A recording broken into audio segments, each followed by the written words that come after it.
चल। नमस्कार बच्चों, मैं अंजू भाटिया अपनी क्लास में आप सभी का स्वागत करती हूँ। आज का हमारा टॉपिक रहेगा derivative of functions in parametric form. अब ये फंक्शंस इन पैरामीट्रिक फॉर्म क्या होते हैं, मैं एक उदाहरण देके समझाती हूँ। जैसे एक तो हम लिखते हैं y is equal to x square plus 1 और एक हम लिखते हैं y is equal to 280, x is equal to 80 square. अब जो पहली तरीके से मैंने y और x को लिखा है वो सीधा सीधा संबंधित है। आप x की वैल्यूज डालते जाओ, y की वैल्यूज आती जाएंगी, इन दोनों में डायरेक्ट रिलेशन है। यहां पर y रिलेटेड है t से और x रिलेटेड है t से, तो t कहलाता है पैरामीटर जो x और y को बांध के रखता है।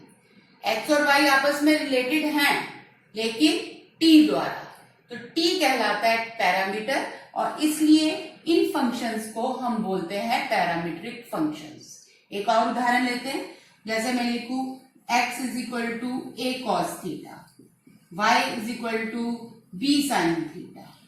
यहां भी x और y संबंधित हैं आपस में, लेकिन किसके द्वारा? थीटा के द्वारा। तो यहां पर जो पैरामीटर हो गया वो हो गया थीटा। तो आई होप आपको समझ आ गई होगी। x और y आपस में रिलेटेड है एक तीसरे पैरामीटर द्वारा। वो पैरामीटर कुछ भी हो सकता है, जैसे मैंने दो आपको उदाहरण दिए, इसमें वो पैरामीटर t है, इसमें वो पैरामीटर थीटा है। अब हमारा टॉपिक ये है डेरिवेटिव निकालना, ऐसे पैरामीट्रिक फंक्शंस का डेरिवेटिव निकालना। लेकिन डेरिवेटिव निकालने में हमको ये ध्यान रखना है कि ये पैरामीटर गायब नहीं होगा, इसको हमें एलिमिनेट नहीं करना। आपको हमें ऐसा नहीं करना कि हम t की वैल्यू निकालकर एक से दूसरे में लगा दें और फिर हम y को with respect to x differentiate करें। No, this is not the question. हमें क्या करना है, हमें t को भी रखना है और हमें y को with respect to x differentiate करना है। तो मैं एक क्वेश्चन द्वारा आपको ये समझाती हूँ कि कैसे हम पैरामीट्रिक फंक्शंस को डिफरेंशिएट करते हैं, उनका डेरिवेटिव निकालते हैं। तो लेट अस स्टार्ट। मैं एक एग्जांपल लेती हूँ। हमारा क्वेश्चन है फाइंड dy बाय dx, जिसमें x है हमारा a cos थीटा और y है हमारा b cos थीटा। ये हमारी एनसीईआरटी का ही क्वेश्चन है, क्वेश्चन नंबर 2 है वहां पे। तो x is a cos theta, y is b cos theta. Question ये है find dy by dx but without eliminating the parameter. तो पैरामीटर क्या है यहाँ पे? थीटा।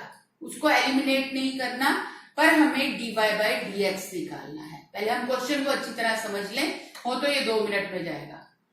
हमारा क्वेश्चन ये है कि डिफरेंशिएट करो y को with respect to x, dy by dx निकालना है, लेकिन उसमें थीटा मौजूद होना चाहिए, थीटा गायब नहीं होना चाहिए। तो अब कैसे करते हैं देखो इसको। हम बच्चों यहां से ये एक तरह से हम 2 हिस्से कर लेते हैं। एक हो गया हमारा x is equal to a cos theta, ये हो गया y is equal to b cos theta. ये हमारे क्वेश्चन के 2 पार्ट्स हो गए। अब यहां से हम निकालते हैं, डिफरेंशिएट करते हैं x को विद रिस्पेक्ट टू थीटा, यानी कि dx by d theta. Normal है, आपने खूब डिफरेंशिएशन की हुई है। a एक कांस्टेंट है और cos थीटा का डेरिवेटिव आ गया माइनस साइन थीटा। ठीक है, a कांस्टेंट, cos थीटा का डेरिवेटिव है माइनस साइन थीटा। इसी तरह से यहां पर हम dy बाय डी थीटा निकाल लेते हैं। y को डिफरेंशिएट करते हैं with respect to theta. b एक कांस्टेंट है, वैसे का वैसे आ गया, और cos थीटा का derivative again minus sine theta, ये आ गया। तो हमने अपना मटेरियल तैयार कर लिया। हमने dx बाय डी थीटा भी निकाल लिया, dy बाय डी थीटा निकाल लिया। और क्वेश्चन क्या था? क्वेश्चन था कि dy by dx find out करो, ये हमारा क्वेश्चन था। तो हम dy बाय dx कैसे फाइंड आउट करेंगे देखो आप जरा। निकालना तो हमें dy बाय dx है और थीटा को गायब बिना किए हुए। तो dy बाय dx को बच्चों हम रीराइट कर सकते हैं इस तरह से, dy by d theta upon dx by d theta.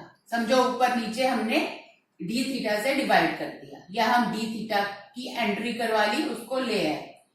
ये मेरे ख्याल सबको समझ आ गई होगी कि dy by dx can be written as dy by d theta dx by d theta. अब हमें ये दोनों चीजों की वैल्यू पता है। dy बाय डी थीटा ये रहा हमारा माइनस बी साइन थीटा, और यहां पर dx बाय डी थीटा ये रहा माइनस ए साइन थीटा। हो गया क्वेश्चन, आंसर आ गया। जो हल होता है वो हल कर लो। साइन थीटा से साइन थीटा कट गया, माइनस से माइनस कट गया, तो हमारा dy बाय dx आ गया बच्चों b बाय ए। ये हमारा आंसर है b बाय ए। एक और एग्जांपल लेते हैं।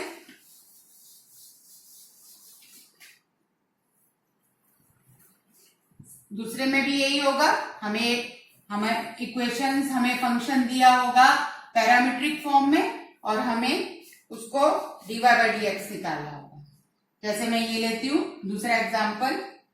x हमें दिया हुआ है sin t, y हमको दिया हुआ है cos 2t। Same question, find dy by dx without eliminating the parameter. Parameter क्या है यहाँ पे? पैरामीटर है t। देखिए अब आपको थोड़ा थोड़ा समझ आ गया होगा। आप भी अपनी कॉपी पेन उठाएं हाथ में। ये मैंने एक तरह से दो पार्ट कर दिए, ना भी करो, ये अपना अपना तरीका है। तो ये है x is equal to sine t, और ये है y is equal to cos 2t। मैं एक्सपेक्ट करती हूं आप भी इस तरह साथ साथ करें, तभी आपको आएगा। यहां से हम क्या निकालेंगे बच्चों? dx बाय dt, और यहां से हम क्या निकालेंगे? dy by dt।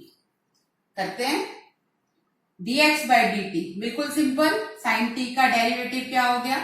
cos t, और यहां dy बाय dt cos 2 का derivative sin 2t minus sign 2t, लेकिन 2t is also a function, तो चेन रूल लगेगा। 2t का डेरिवेटिव 2, तो it comes to be minus 2 sine 2t। हो गया ये। अब हमारे पास हमारा समान तैयार है, dx बाय dt भी है हमारे पास, dy बाय dt भी है। तो हम लिखेंगे dy बाय dx निकालना तो हमें dy बाय dx है। सेम वही तरीका, क्या करूं?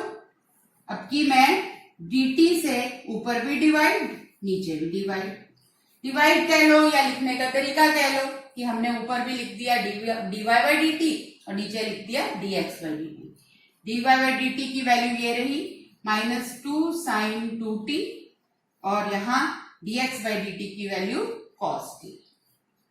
ये हमारा डेरिवेटिव आ गया। आंसर आ ही चुका है, लेकिन ये मैथ्स में एक तरीका होता है कि जितना हल हो सके, सिंप्लीफाई हो सके, हमें उतना सिंप्लीफाई कर देना चाहिए। तो ये क्या सिंप्लीफाई हो रहा है? मुझे नजर आ रहा है कि ये साइन 2t में वो फॉर्मूला लग रहा है, sin 2 theta can be written as 2 sin theta cos theta. So sin 2t can be written as 2 sin t cos t. Okay? ये वाला 2 ये, और sin 2t को लिख दिया 2 sin t cos t, और नीचे भी आ गया हमारा cos t। cos t से cos t कट गया, तो हमारा अल्टीमेट आंसर हो गया माइनस 4 sin t।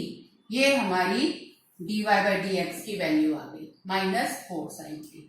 तो दैट्स इट। मेरे ख्याल आपको ये काफी क्लियर हो ही गई होंगी चीजें। एक और एग्जाम्पल के साथ हम इसको और क्लियर करते हैं, थोड़ा सा और क्लियर हो जाएगा। हमारा तीसरा एग्जाम्पल है जिसमें हमें x दिया हुआ है 4t और y दिया हुआ है बच्चों 4/2। ये सभी एनसीईआरटी की एक्सरसाइज के क्वेश्चंस हैं। पैरामीटर क्या है? पैरामीटर पहचानो, पैरामीटर है t। वही तरीका, question same, find dy by dx without eliminating the parameter t। t को रहना है और हमको dy by dx find out करना है। तो यहां से हमने निकाला dx बाय dt जो कि आ गया 4 सिंपल, और यहां से हमने निकाला dy बाय dt जो कि आ गया -4/t²। 4 तो कांस्टेंट है, 1/t का डेरिवेटिव माइनस 1/t²। बस हो गया। हमें निकालना था dy/dx। अब तक आपको समझ आई गई है हमें क्या करना है। y वाला ऊपर आता है, x वाला नीचे आता है। dy/dt dx/dt। अगर dt से dt काट दे तो हमारे पास dy/dx। तो ये आ गया -4/t² और यहां आ गया 4 से 4 कट गया, हमारा आंसर आ गया -1/t²। तो देखा आपने, हमने dy/dx भी निकाल लिया और t भी मौजूद है। एक और question,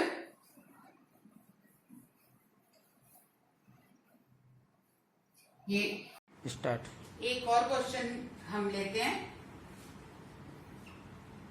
x is equal to a theta minus sine theta और y is equal to a 1 plus cos theta. ये भी हमारी एनसीईआरटी बुक का क्वेश्चन है। क्वेश्चन वही है, dy/dx निकालो विदाउट एलिमिनेटिंग थीटा।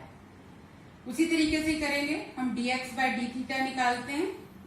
ये है a कांस्टेंट है, थीटा का डेरिवेटिव 1, साइन थीटा का डेरिवेटिव आ गया कॉस थीटा। dy/d निकालते हैं। a कांस्टेंट है, y का डेरिवेटिव 1 का डेरिवेटिव 0, कॉस थीटा का आ गया माइनस साइन थीटा। वही स्ट्रेटेजी हमें निकालना है dy/dx। तो dy/d और dx/d। dy/d की वैल्यू लगाई -a साइन थीटा और यहां आ गई a 1 minus cos theta. Answer हमारा आ चुका है, लेकिन जैसे कि मैंने आपको बताया कि इसको थोड़ा हल कर लेना चाहिए। हल हो सकता है, हम साइन थीटा को खोलते हैं तो ये आ गया 2 sin θ/2 cos θ/2 और यहाँ पर 1 माइनस कॉस थीटा का को फॉर्मूला से खोलें, हाफ एंगल फॉर्मूला, तो 2 sin स्क्वायर θ/2। बस 2 से 2 कट गया, एक sin θ/2 से sin θ/2 कट गया, हमारे पास आंसर आ गया minus cos θ/2 upon sin θ/2, that is cot θ/2। तो हमारा dy/dx आ गया -cot θ/2।